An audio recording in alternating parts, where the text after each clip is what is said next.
स्वागत है आपका YouTube चैनल हिंदी ई ज्ञान में। मैंने आपको पहले 2 वीडियो भेज चुका हूं जिसमें हिंदी भाषा के उद्भव और विकास से संबंधित महत्वपूर्ण बातें आपको बताई गई हैं। अब इस वीडियो के माध्यम से हिंदी भाषा का विकास और हिंदी की बोलियां, उपभाषाएं आदि कैसे विकसित हुई, किस प्रकार विकसित हुई, उस सब के विषय में आप लोगों को बताया जाएगा। तो जैसे कि मैंने आपको बताया था, पहले संस्कृत आई। संस्कृत के भी 2 भाग हो गए, वैदिक संस्कृत और लौकिक संस्कृत। उसके बारे में मैंने आपको डिटेल में इससे पहले वाली वीडियो में बता चुका हूँ। फिर संस्कृत में जब परिवर्तन हुआ, संस्कृत भाषा में जब परिवर्तन हुआ, संस्कृत जब कठिन लगने लगी लोगों को, तो उन्होंने संस्कृत के कुछ शब्द को अपने हिसाब से चेंज कर लिया और धीरे धीरे संस्कृत का रूप बदल करके हमें पाली भाषा देखने को मिलती है, जिसका समय था 500 BC से लेकर के पहली शताब्दी तक या फर्स्ट ईस्वी तक। उसके बाद फिर उसमें भी जब लोगों को कठिनता महसूस होने लगी, तब प्राकृत भाषा आई। और प्राकृत भाषा जब अपनी चरम पे थी, इसका समय आप मान सकते हो 500 ईस्वी के आसपास, जब प्राकृत भाषा अपने चरम पे थी, तब प्राकृत की कुछ बोलियां बन गई। जैसे इस समय हिंदी की बहुत सारी बोलियां हैं, तो ऐसे ही उस समय प्राकृत भाषा की बहुत सारी बोलियां बन गई। तो प्राकृत भाषा की जो बोलियां थी वो थी शोरसैनी, एक थी पेशाची, ब्राचड़, मागधी, अर्धमागधी और महाराष्ट्री। तो ये जो बोलियां थी, ये बोलियां ही अपभ्रंश कहलाई। ये सब बोलियां ही अपभ्रंश कहलाई। अपभ्रंश का मतलब मैंने आप लोगों को कल वाली वीडियो में भी बताया था। अपभ्रंश का मतलब होता है गिरा हुआ। तो ये जो प्राकृत से गिरी हुई भाषा थी वो अपभ्रंश कहलाई। तो ये अपभ्रंश के विभिन्न रूप हमें देखने को मिले। शोरसैनी, पेशाची, ब्राचड़, मागधी, अर्धमागधी और महाराष्ट्री। तो अपभ्रंश का जो टाइम था वो 500 ईस्वी से लेकर के 1000 ईस्वी तक था। अब ये अपभ्रंश है और इन अपभ्रंश से कौन कौन सी उपभाषाएं विकसित हुई, इसके बारे में मैंने इसमें लिखा है, आप लोगों को समझाने का पूरा प्रयास किया है। तो मित्रों, पहला अपभ्रंश था शोरसैनी। तो शोरसैनी अपभ्रंश से कुछ उपभाषाएं विकसित हुई। अगर हम शोरसैनी को एक भाषा माने तो इससे कुछ उपभाषाएं विकसित हुई, जिसमें पहली थी पश्चिमी हिंदी, दूसरी थी राजस्थानी, तीसरी गुजराती और पहाड़ी। इसमें शोरसैनी अपभ्रंश में आप देख सकते हैं कि शोरसैनी अपभ्रंश से गुजराती भाषा भी विकसित हुई है, जो कि वर्तमान में हिंदी भाषा से कोई संबंध नहीं रखती है। हिंदी भाषा से संबंध रखने वाली उपभाषाओं में पश्चिमी हिंदी, राजस्थानी और पहाड़ी उपभाषाएं हैं, जो हिंदी भाषा से वर्तमान में संबंध रखती हैं। दूसरा अपभ्रंश था पेशाची। तो पेशाची अपभ्रंश से लहंदा और पंजाबी भाषाएं विकसित हुई। दोनों ही भाषाओं का हिंदी भाषा से वर्तमान में कोई संबंध स्थापित नहीं हुआ है। इनकी मूल उत्पत्ति प्राकृत भाषा से हुई है, लेकिन हिंदी से इनका फिलहाल कोई संबंध नहीं है। फिर उसके बाद हुई ब्राचड़। तो ब्राचड़ से सिंधी भाषा विकसित हुई। सिंधी भाषा जो है बच्चों, ये आपका राजस्थान का कुछ क्षेत्र और जो विभाजित पाकिस्तान है, जो भारत का ही कभी हिस्सा हुआ करता था, तो पाकिस्तान का जो सिंध प्रांत है, जहाँ पे सिंधु नदी बहती है, पाकिस्तान के 4 प्रांत हैं, 4 प्रांतों में जो सिंध प्रांत है, सिंध प्रांत की जो भाषा है सिंधी, उसकी उत्पत्ति ब्राचड़ अपभ्रंश से हुई। फिर आया बच्चों आपका मागधी अपभ्रंश। तो मागधी अपभ्रंश की जो भाषा है,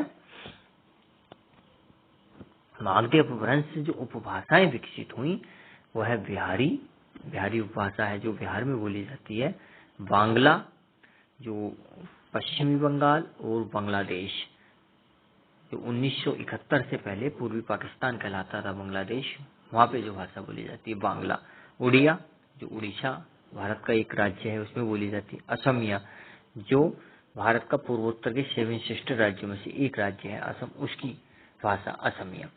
तो बिहारी, बांग्ला, उड़िया, असमिया, इन 4 उपभाषाओं का विकास हुआ मागधी से। और हमारा हम हिंदी भाषा का विकास पढ़ रहे हैं तो हमारा संबंध रहेगा इसमें केवल बिहारी से। उसके बाद अर्धमागधी, अर्धमागधी से पूर्वी हिंदी विकसित हुई और महाराष्ट्री से मराठी विकसित हुई। तो अब हम पढ़ेंगे इसमें हिंदी से संबंधित कौन कौन से अपभ्रंश थे और उनसे कौन कौन सी बोलियां विकसित हुई। अब मैं यहाँ पे थोड़ा आपको बता देता हूँ कि हिंदी जो वर्तमान में हमारे देश की राजभाषा है, तो कितने राज्यों की भी राजभाषा है, कुछ राज्यों की राजभाषा भी है। भारत की तो राजभाषा है ही, उसके अलावा राज्यों की भी अपनी अपनी राजभाषाएं होती हैं। तो हिंदी कितने राज्यों की राजभाषा है? तो हिंदी वर्तमान में 10 राज्यों की राजभाषा है। इन 10 राज्यों को हम कैसे याद करेंगे? तो बहुत सीधा सा इसका तरीका है कि हम उत्तर प्रदेश को याद करें और उत्तर प्रदेश के पड़ोसी राज्यों के नाम याद कर लें, तो हमें हिंदी भाषी प्रदेश या वह राज्य याद हो जाएंगे जिनमें हिंदी राजभाषा के रूप में मान्यता रखती है। तो उत्तर प्रदेश से लगा हुआ है उत्तराखंड, और उत्तर प्रदेश की कुछ सीमा, थोड़ी सी सीमा लगती है हिमाचल प्रदेश से, तो ये भी उत्तर प्रदेश का पड़ोसी हो गया। उत्तर प्रदेश, उत्तराखंड, हिमाचल प्रदेश, हरियाणा से तो काफी लंबी सीमा लगती है। फिर हरियाणा के बाद दिल्ली आ गया, दिल्ली के बाद राजस्थान आ गया, राजस्थान के बाद मध्य प्रदेश, मध्य प्रदेश से ही अलग हुआ छत्तीसगढ़, और फिर झारखंड जो बिहार से अलग हुआ था, और बिहार। तो उत्तर प्रदेश तथा इसके पड़ोसी राज्यों के भी नाम हमें याद हो गए, और साथ ही हमें हिंदी भाषी प्रदेश वे याद हो गए जिनकी हिंदी राजभाषा है। तो ये छोटा सा परिचय था हिंदी भाषी प्रदेश और उनकी और वे प्रदेश जिनकी राजभाषा हिंदी है। फिर इसके बाद उपभाषाएं, तो कौन से अपभ्रंश से कौन सी उपभाषाएं विकसित हुई, यह मैंने इसमें आप लोगों को बताने का प्रयास किया है। तो शोरसैनी अपभ्रंश से पश्चिमी हिंदी, राजस्थानी और पहाड़ी विकसित हुई, और जो विकसित हुई थी, जो हमने पीछे आपको बताया था शोरसैनी से गुजराती, वो हमने इसमें से हटा दिया। ये गुजराती थी, गुजराती को इससे हटा दिया गया है। फिर मागधी, मागधी से केवल बिहारी उपभाषा याद रखेंगे, और अर्धमागधी से पूर्वी हिंदी। तो उपभाषाएं, अब इन उपभाषाओं से कौन कौन सी बोलियां विकसित हुई वो भी मैंने इसमें बताने का प्रयास किया है। तो उपभाषाएं, जो पश्चिमी हिंदी उपभाषा बनी थी शोरसैनी अपभ्रंश से, पश्चिमी हिंदी उपभाषा जो बनी थी उससे बोलियां विकसित हुई। पहली बोली विकसित हुई खड़ी बोली, जो पश्चिमी उत्तर प्रदेश के मुरादाबाद, मेरठ, सहारनपुर और अलीगढ़ का कुछ भाग, गाजियाबाद और दिल्ली, हरियाणा का कुछ भाग, इस क्षेत्र में बोली जाती है। इसका दूसरा नाम कोरवी भी है। यहाँ से प्रश्न बना है, कई प्रतियोगिताओं परीक्षाओं में यहाँ से प्रश्न बना है कि किस बोली को कोरवी भी कहा जाता है। तो खड़ी बोली को कोरवी भी कहा जाता है।